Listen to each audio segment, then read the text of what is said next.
Hey, good morning, everybody. Good morning, everybody. How are we doing today? Good. I'm glad to hear that. My name is Garrett McCorkle. I'm the Senior Manager of Education and Programs here at the Muhammad Ali Center. First off, I just want to thank each and every one of you for coming out here today and being in community with us here at the Muhammad Ali Center. I can't really think of any better way to start your morning on a day like today than here at the Muhammad Ali Center. So thank you all for being here. We have a great program lined up, a great speaker lined up for y'all, and I know y'all are excited. But a couple things I want to draw your attention to real quick. If y'all look at the programs on your table, we have a couple of things happening at the Muhammad Ali Center in the coming weeks and months that some of y'all may be interested in. First, our youth program, the Muhammad Ali Center Council of Students. It's a mouthful, so we call them the MACs. They are a high school group that meet twice a month. They learn leadership, social justice skills, and how to be an advocate for social change. If you know a young person that might be interested or a good fit for that, feel free to scan that QR code and have them apply. Also, we have our Daughters of Greatness breakfast program coming up on June 27th. We're going to be honoring Gretchen Hunt. If you'd like to come, there's still a few tables available. You can do so there. Finally, I want to thank our partners in this program. It's not just the Muhammad Ali Center. I want to thank the Association for Teaching Black History in Kentucky.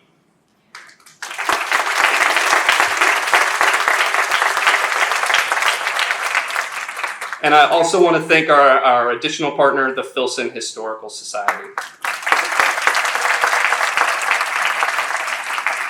And so I'm going to give some representatives from those organizations a chance to come up here and speak about what their organizations do. First, I want to introduce you all to Danielle Stratton, who's part of the Association for Teaching Black History in Kentucky. Danielle is the program coordinator for the Association for Teaching Black History in Kentucky, where she works to develop inclusive educational resources, support educators, and promote the rich legacy of Black Kentuckians across the state. With a background in secondary education and experience in community engagement and curriculum development, she works closely with educators, schools, and community members to ensure that Black history is accurately represented in our K-12 schools. Danielle, come on up.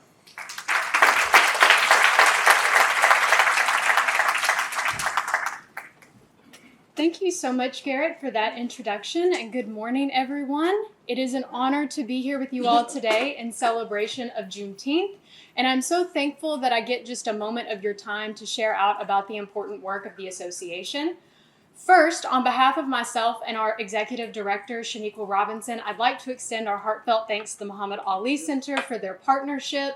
The center's unwavering commitment to equity, social justice, and the preservation of the legacy of Kentucky's greatest athlete is truly an inspiration to both of us, and we are so thankful for your all's support. For those of you all that don't know, we work with K-12 educators all across the state to create lesson plans and other educational resources that teachers can utilize in their classrooms. Thanks to our 2024-2025 fellowship and curriculum cohorts, we are proud to announce that we have been able to add nearly a dozen new educational resources to our website. These resources are free for any educator across the state to utilize in their classrooms, and they range from professional developments to lesson plans for all grade levels to book studies. I also want to thank the teachers that were members of those cohorts. They took so much time out of their already busy and hectic schedules to help us engage in this work, and we could not be more thankful for their contributions and dedication. As we look ahead, we're very proud to share that we are going to be welcoming about a dozen educators to our new Julia Britton Hooks Fellowship. This fellowship term will begin in August, and it will continue through the next school year. And these teachers will be working with us to continue to build and create these resources that center around the idea that Black history is Kentucky history.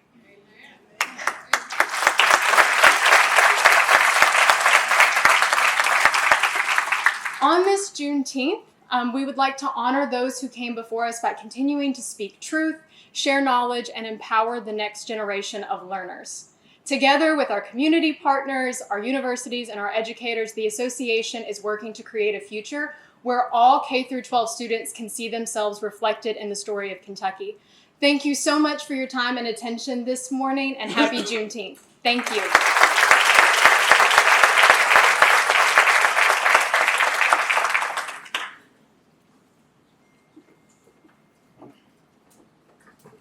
Thank you, Danielle, and thanks again to the association.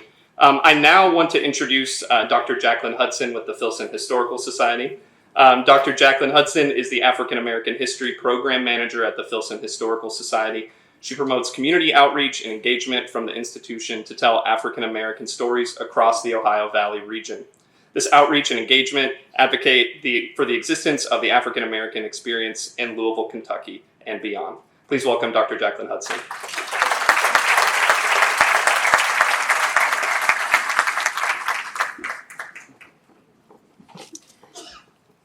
Thank you, Garrett. As Garrett mentioned, I am Dr. Jacqueline Hudson, the African American History Program Manager at the Filson Historical Society, and my primary role is to promote community outreach and community engagement in the African American communities in the Ohio Valley region. It is my extreme honor to be here celebrating Juneteenth with you and my event partners at the Ali Center and the Association for Teaching Black History in Kentucky.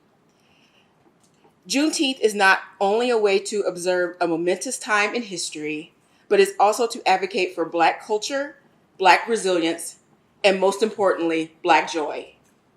Muhammad Ali is a personal hero of mine because he was not afraid to speak his mind about social and racial inequalities unrepresentative communities have faced for a long time around the world. So let's take this day to reflect on how these brave souls, after June 19th, 1865, chose something to turn something bad into something good. Lastly, be kind to one another. Thank you.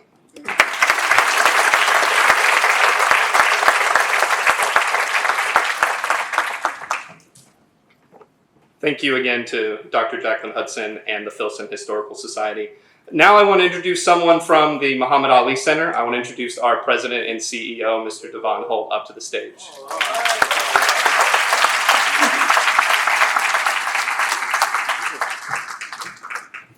Good morning. Good morning. And happy Juneteenth. You know, this day has been acknowledged as a national holiday, and thanks to our governor here in Kentucky through executive order, it's a holiday that we recognize here in Kentucky now. And because of that, for so many people, it is a day off. It's a day where we see people unplug, disconnect, take a day off, and I celebrate that. But for many others, anytime you see the world, society take a day off, I think it's important to note that there will always be those who use that as a day on. And we here at the Muhammad Ali Center have decided, instead of taking the day off for Juneteenth, that we would take a day on. All right.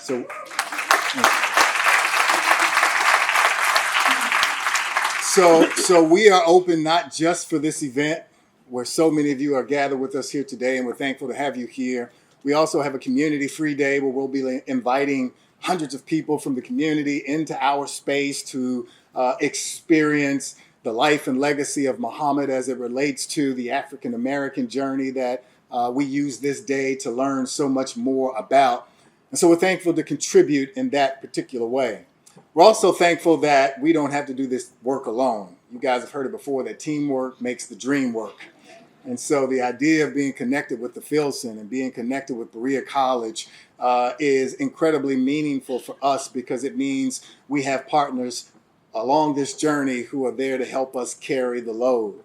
And let me tell you, it is indeed a load to carry, particularly in 2025, as we find ourselves as a nation battling for our future. We are battling for our future. And there are many of us who are committed to make sure that that future is one that is inclusive, that that future is one that is embracing of diverse ideas and ideologies.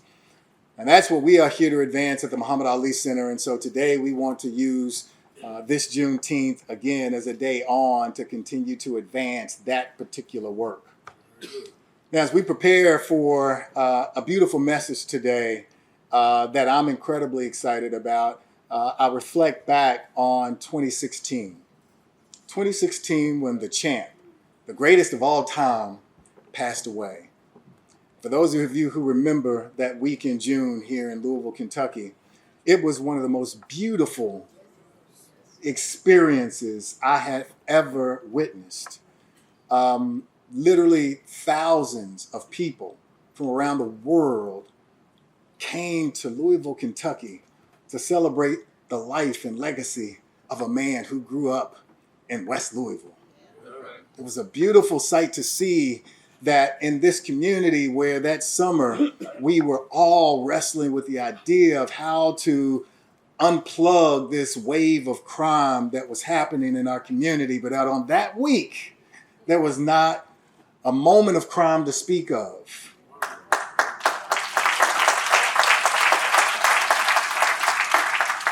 And I recall joining thousands of others at the KFC Yum Center for the most beautiful memorial service I have ever seen. And on that stage were eulogists who came through to say beautiful things about Muhammad Ali. And one in particular stood and spoke so eloquently, so beautifully about the champ and what he meant, not just to the world of boxing, but what he meant to the Black journey, what he meant to Black society. And he did it in such a way that I recall this internationally televised event putting people in a tailspin. You saw folks from ESPN asking the question, who is this speaker? Who is this man? Who is this person that is speaking so beautifully and in telling such an important story that so many of us need to hear? Well, I was so happy to say that that man is my friend, Dr. Kevin W. Cosby.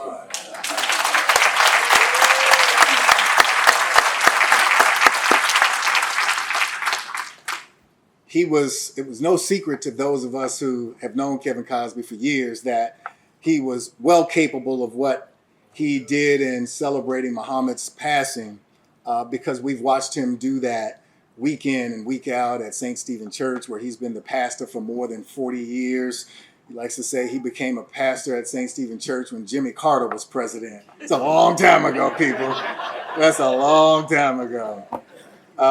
And he's taken that little church in the California community and built it to become the largest African-American church in the region that operates in 3 locations in 2 states. It's an incredible story of leadership and vision that Dr. Cosby has been able to guide St. Stephen through. But that wasn't enough for him. Along his journey, as he was continuing to build St. Stephen Church, he accepted an offer to lead a fledgling little college called Simmons College of Kentucky. And I will never forget, Dr. Cosby's been a friend and a mentor of mine for years. And I never forget when he called and told me that he was considering taking the job and becoming president of Simmons College of Kentucky. And all I knew was it was the little small college on the corner of Dumanil and 18th Street. I had no awareness of its history. And my question to him was, why do you want to do that? Why do you want to take on that task when you already have your hands full building this legacy at St. Stephen Church? And it was in that moment that he told me to come meet him at his house. We went and got in his car and we drove to the University of Louisville and went into their archive department, where he showed me this incredibly rich history of a university that has existed in this community for decades and had such an incredible history that I and many others in my personal network were not at all aware of. But Dr. Cosby was. And he committed himself to helping Simmons College of Kentucky reclaim itself, reclaim its glory. And he's done it in a way now that has put it in the trajectory of becoming the fastest growing HBCU in the country.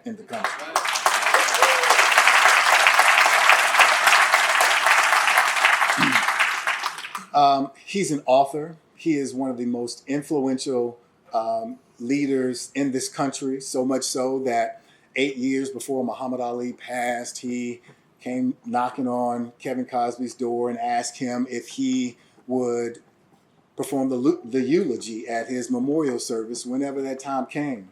Kevin Cosby's an incredible leader. He's an author. He's a wonderful teacher. He's an incredible preacher. He's so many things. But about 10 years ago, I had to have a conversation with my then 5-year-old son about what Kevin Cosby was not. After a beautiful church service on Sunday morning, we were driving home after Kevin Cosby had preached a beautiful service that had connected with a 5-year-old and his dad in different ways, but moving ways. And on the way home, I'll never forget, my 5-year-old son asked me the question. He said, "Dad, is Reverend Cosby God?" I said, "No, son, I'm sure he's not God." And he said, "Are you sure?" And I said, "Yeah, he's not God." I said, "If he were God, he'd have a better looking jump shot."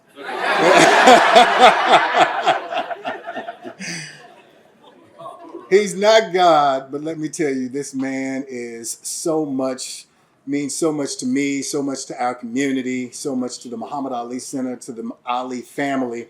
And today, we're thankful to have him here as our guest speaker for Juneteenth. Won't you help me welcome Dr. Kevin Cosby?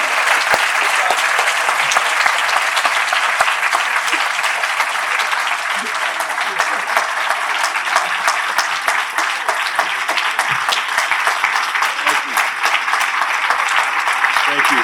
Wow. Thank you so much. Thank you. Wow.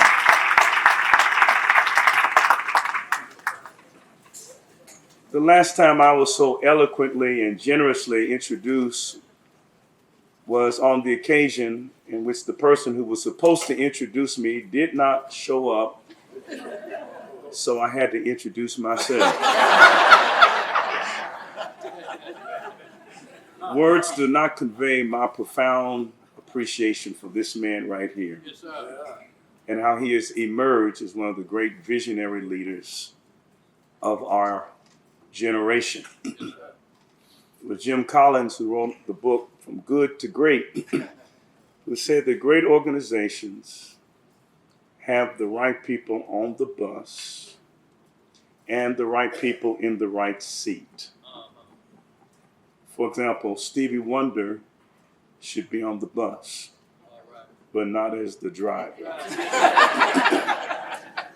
Because you have to have the right person in the right seat. I would submit to you that Devon Hope is in the right seat as the CEO of the Muhammad Ali Center.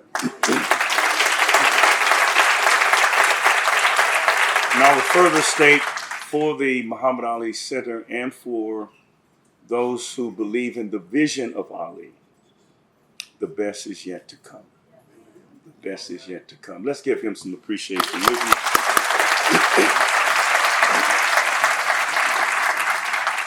We are here to celebrate history.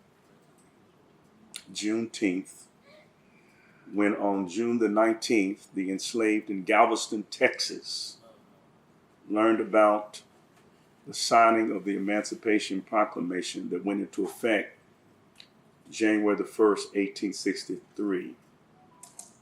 The Civil War ended in April of 1865, and the enslaved in Galveston did not find out about it until June the 10th.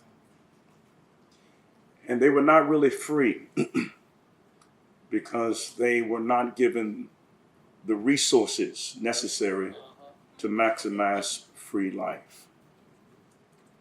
The Emancipation Proclamation was a war document.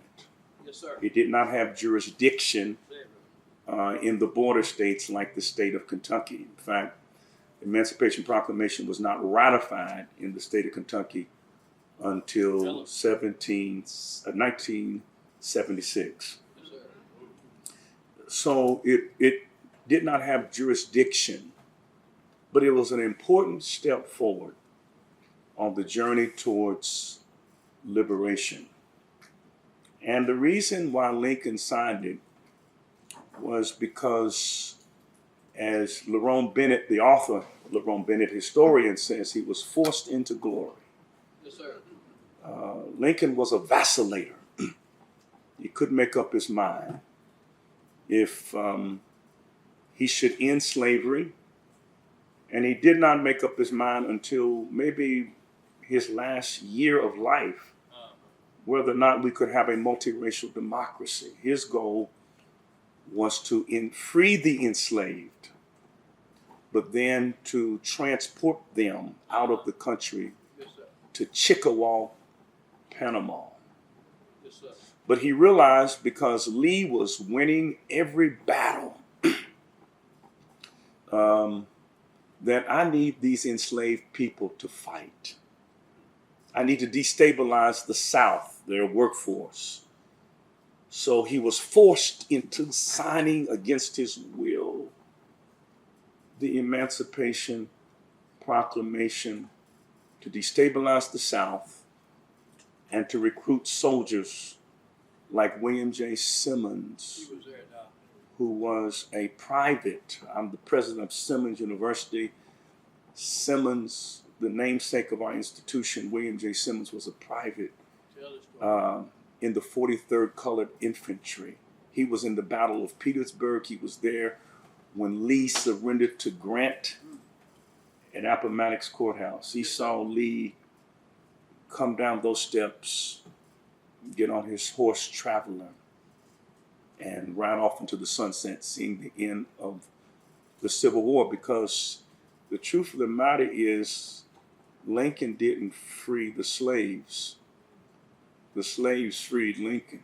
Yes, sir. Say it. Fix it. They could not have won without the enslaved. They had a little jingle which went, "Now let's rally, boys, let's rally. Now let's never mind the past. We have a long road to travel, but our day is coming fast. For God is for the right, and we have no need to fear. The Union will be saved by the colored volunteers." Yes, sir. And the Union was saved by the colored volunteers. I appreciate the Filson Club. I appreciate Berea College. Berea College. Something sacrosanct and sacred just about Berea College. I appreciate you. Someone may ask, why do we study history? I mean, knowing that the Civil War ended in 1865, knowing that Martin Luther King gave his speech in August, his I Have a Dream speech in August of 1963. What does that get you? Can you go to Starbucks and recite history and they'll give you a free cup of coffee? Can you pay your LGE bill with facts of history? What is the value? What is the utility of history? Where you study history to learn its lessons. History teaches us lessons. And just like you have a rear view mirror on your car, sometimes you need to look in the rear view mirror to see where you came from. Not to get stuck in the past. You look in the rear view mirror to look at what is behind you to better navigate what's in front of you. So you study history to learn its lessons. You study history to be inspired by its accomplishments.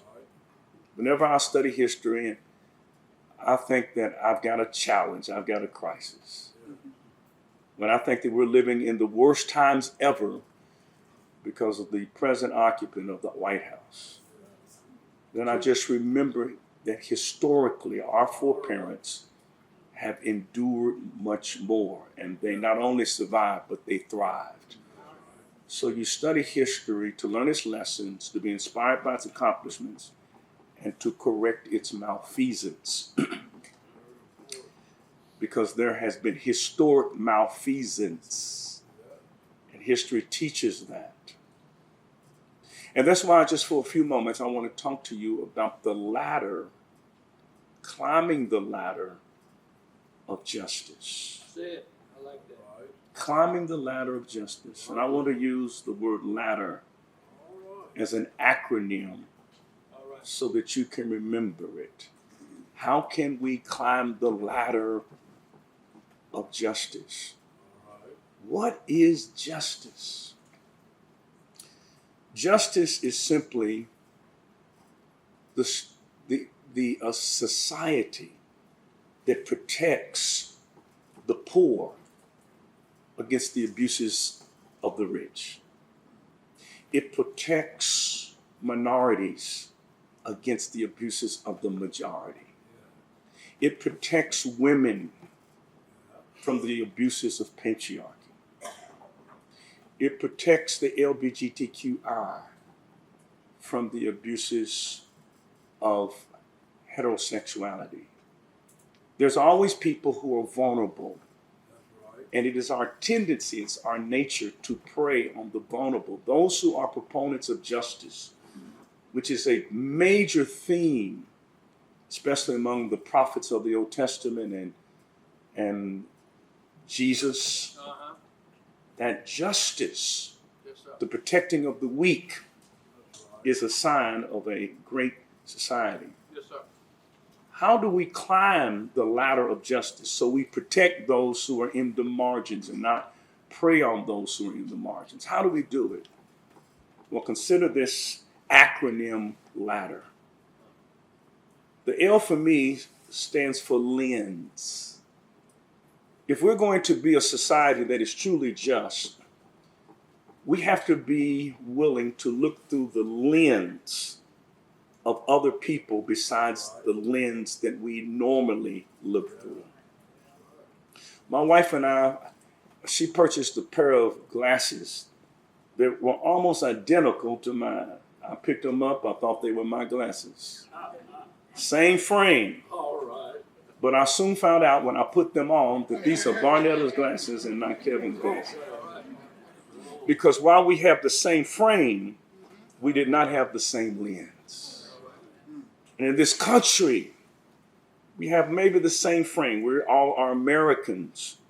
But while we are Americans, we do not look at life through the same lens. And the reason we don't look at life through the same lens is because historically we have not had the same experience. The 4th of July was not our holiday because we were enslaved. In fact, when the Constitution was ratified in 1787, the big debate was over slavery. And the Southern state says we will not ratify the Constitution if we do not include slavery. So we were never imagined, Black people, to be a part of the United States. So therefore, we see life through a different lens. Yes, sir. And a just society is a society that is willing to look at someone else's lens. I knew I was going to speak today. So you know what I did this week in preparation? I went down to the jail to interview the wolf in the Three Pigs. Yes, sir. Yes, sir. I said, I got to speak at the Muhammad Ali Center. And I said, Mr. Wolf, would you please tell me what really happened? Please say that. First of all, he said, thank you. He said, because historically people have been looking through the lens of the pig. Yes, sir. So they're pig-centric. He said, but this is what really happened. He said, I was the first wolf in an all-pig neighborhood. I integrated the pig neighborhood. And one night I was sick and had a cold, and I knocked on my pig's neighbor's door and asked if he would give me some NyQuil. And because he'd been taught historically that wolves are all predators, he looked through the peephole and said, not by the hair of my chinny chin chin. And then because I had a cold, I sneezed. And because the house was made of straw, the straw came down on the pig and ate and killed the pig. And I thought to myself, there's no need of wasting pig feet and chitlins. He said, and that's what really happened. I said, man, I believe you. I hear you.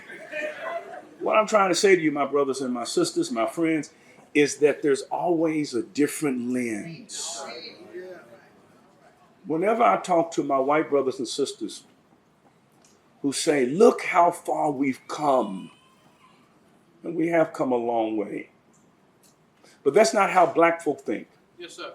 That's right. When black folk look at where we are, we don't say, look how far we've come. We say, look how far we should be. Yes, sir.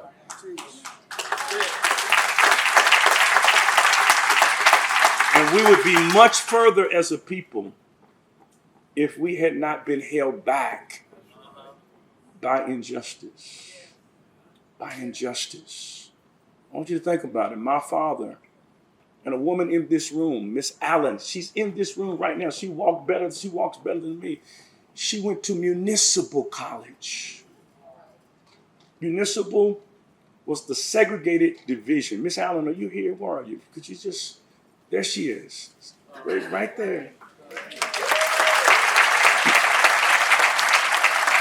She went to municipal college, which was the segregated division of the University of Louisville. That's right.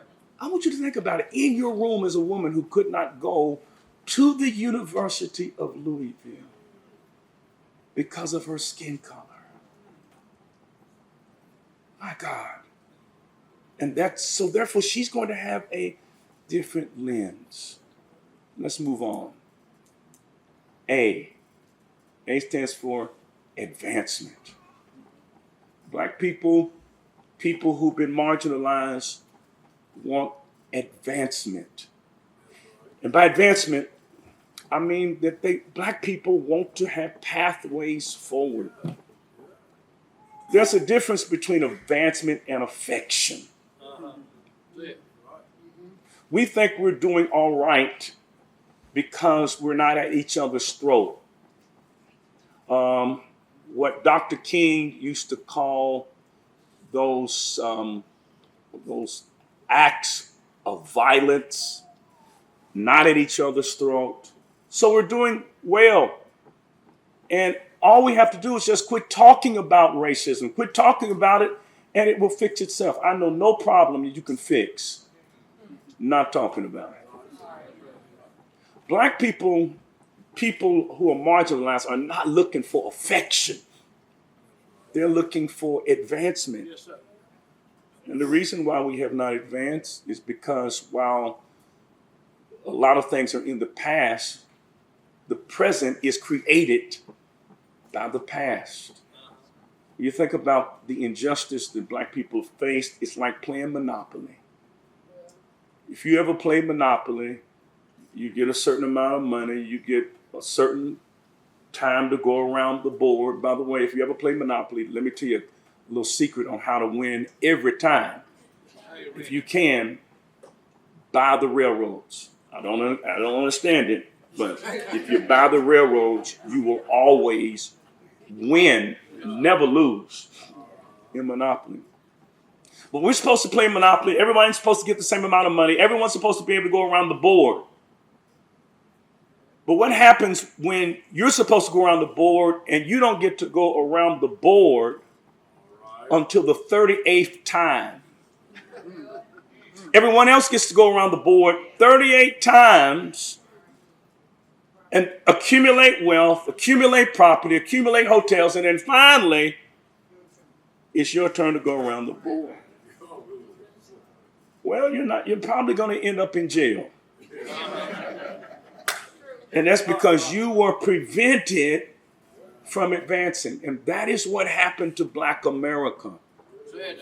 That we were not allowed to go. My father was not allowed to go around the board. My grandfather in Athens, Alabama was not allowed to go around the board. He paid taxes, but he couldn't go to the school that his taxes paid for in Alabama. In Alabama, northern Alabama, Athens, Alabama, where my parents are from, my father's from, my grandfather's from, where McConnell is from, the appropriation for black students was 30 cents. The appropriation for white students was $15, which guaranteed that blacks would remain stuck at the bottom, and they would remain the sharecroppers because we were unable to advance. Ladder. The D in ladder stands for disparities. Yes, sir. And that's what racism basically is. There was a debate during the presidential election, and it's always this debate. Is America a racist society? Well, it all depends on how you define racism. No one ever wants to define what racism is. All right. Explain it now. Let me define to you what racism is. Yes, sir. All right. Racism is disparities. It's racial disparities that has been created by racist policies that is justified by racist mythologies. Yes, sir. And these disparities, where black people are always in a position of subordination in every area, in every category. I'm the president of an HBCU, a historical black college and university. There's 101 of us. We're 3% of the colleges in America. We graduate 25% of all black students, 50% of all black school teachers, 75% of all doctors went to an HBCU. Yes, sir. But when you look at how much resources we have, when you look at our endowments, you can take all 101 HBCUs and the endowments equal about $3 billion. You take the top 10 predominantly white institutions and their endowment, they're in the top 10, Harvard, Yale, Columbia, their endowment is over $300 billion. That's called disparities. Look at the disparities in life expectancy between blacks and whites. Look at the disparities in terms of graduation rates and college rates. Look at the disparities when it comes to incarceration. That is disparities. And those who are supporters of justice are trying to close the gap when it comes to disparities. The third D in ladder is denial. Yes, sir. And of all that we have to overcome, the greatest rung to climb, if this is a rung and each letter represents a rung, is the word denial. Yes, sir. Because we don't want to face it. We don't even want to talk about it. We don't want to teach it. It's no DEI. It's woke. You can't have this in your classroom. Well, how can you fix, James Baldwin says, what you will not face? It takes courage to face it. Denial. Yes, sir. And then E. E stands for what I'm supposed to be talking about.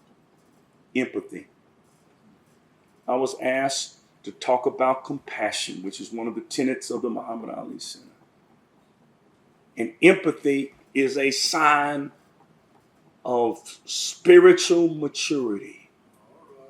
Empathy is the ability to put yourself in someone else's situation and feel what they're feeling and view life through their lens and ask yourself the question, suppose I was in their situation. So when you hear about a child in West Louisville being shot, the question should not be for those who have empathy, is what did they do? Yes, sir. The question for those who have empathy should be this. Suppose that was my son. Suppose that was my daughter. How would I feel? And the empathetic person feels so much that they try to make things better for other people. That's empathy. That is compassion. Why is it that the priest and the Levite in Jesus' story of the Good Samaritan, why is it that we look at them as villains? Because when they saw the man beat up and left on the roadside, they passed by on the other side. You have the robbers, they beat the man up. Because they live by the philosophy, what is yours is mine, and I'm going to take it. And then the priests and the Levites saw him and could have helped him. They passed on the other side because they said, what is mine, and I'm going to keep it. But the Samaritan, who was part of a despised race, no one called a good Samaritan in the day of Jesus. The good Samaritan crossed on the other side, looked at the man, and because I'm sure the beat up man was taught not to trust Samaritans, he saw him coming and he said, oh my God, he's going to beat me up. He's going to beat me up. He's going to beat me up. But he didn't beat him up. He picked him up. Because he lived by the philosophy, what is mine is yours, and I'm going to share it. And that is what empathy is, and that is what we need. Whenever you see children being rounded up and taken from their parents in this age of deportation, put yourself in their shoes and experience empathy. That is a sign of spiritual maturity. And then finally, if we're going to climb the ladder of justice, we need R, which is resolve. Because it seems like in American history, as soon as we make some steps forward, we constantly make some steps backwards. That is what critical race theory is basically saying. You know what the critical race theorists are saying? The critical race theorists are saying that racism in America is permanent. Wow. Now you say, wait a minute. We've had a black president. Wait a minute. Miss Allen doesn't have to go to municipal college. She can go on the campus of U of L. And that's because when we define racism, racism is disparities. Yes, sir. And every time it's disparities, it has nothing to do with you liking me. It has to do with you lifting me. It has to do with closing gaps that were created by public policy. Yes, sir. And those gaps have not been closed. But if we're going to close the gap was probably, the time the gap was closed the most was the 70s. The mid 70s, post civil rights movement after the 60s. But the critical race theorists will say, you watch American history, you'll have peaks of progress, short-lived periods of success that eventually will reassert itself. Racism and injustice will reassert itself so that the gaps continue. So that every time we think we're closing the gap, oh, here's a peak of progress, we're closing the gap, but then here comes someone who begins to widen the gaps again. And it takes resolve. It takes resolve. It takes resolve. Because this is a journey. Sometimes I get depressed and feel defeated because I realize that I won't see the beloved community of Martin Luther King Jr. in my lifetime. That everything I've done and worked for, I won't see it in my lifetime. In fact, it seems that in my lifetime, as I move towards the fourth, as I'm in the fourth quarter of my life, that it seems like things are widening. But you must have resolve to keep on fighting, because this is a generational thing. From the time that blacks arrived in August of 1619 on the White Lion. We did not come on the Mayflower, we came on the White Lion.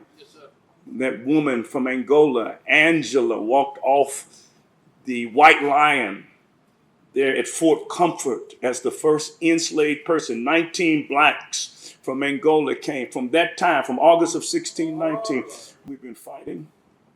When blacks and whites came together to form a coalition under the Bacon's Rebellion in 1676, and the British came and suppressed an interracial movement for justice. White peasants white indentured servants, black enslaved, came together and said, we will fight against the British Empire.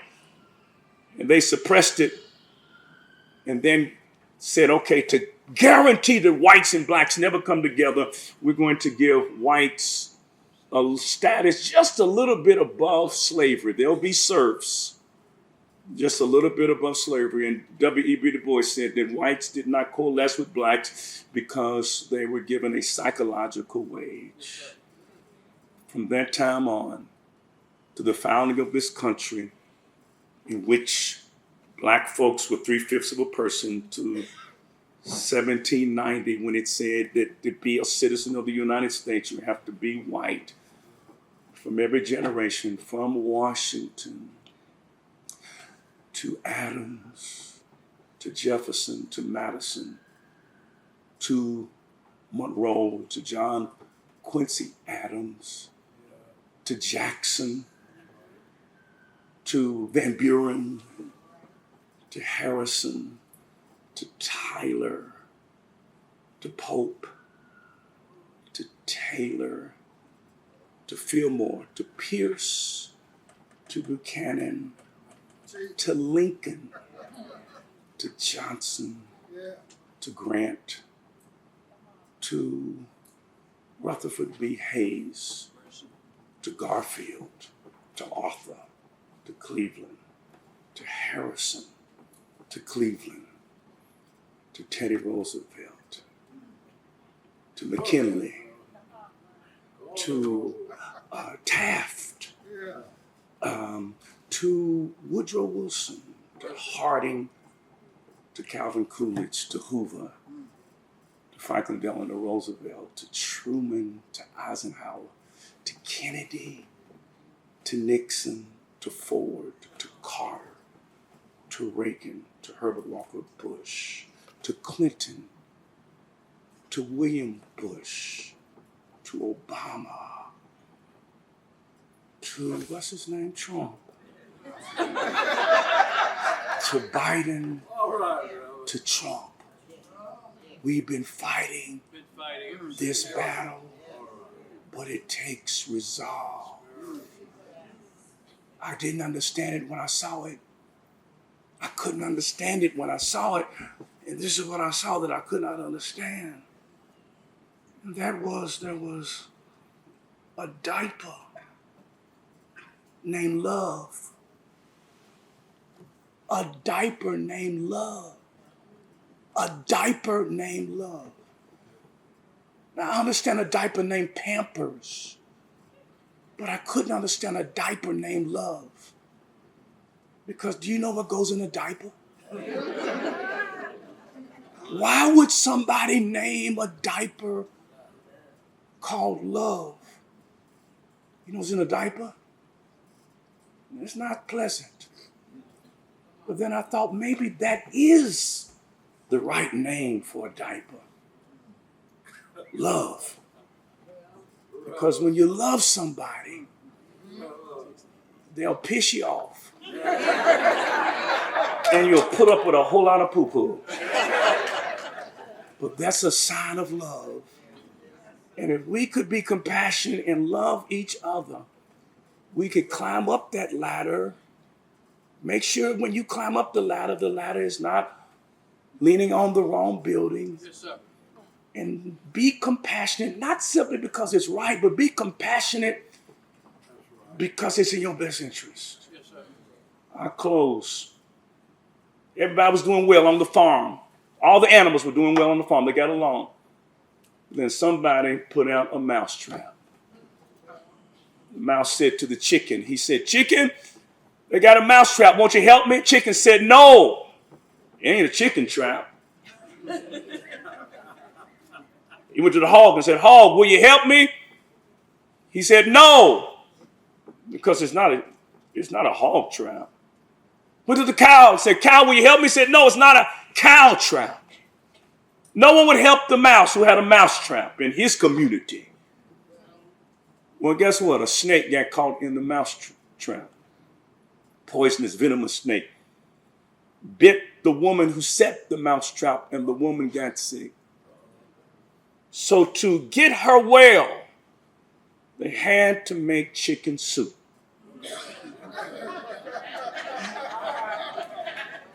So they killed the chicken because he didn't think the mousetrap had anything to do with him. The woman died, so they had to have a repast, a funeral. So they killed the cow and they killed the pig so that they have something to feed the folk. Because if one of us is in trouble, we are all in trouble. Bless you. Thank you so much.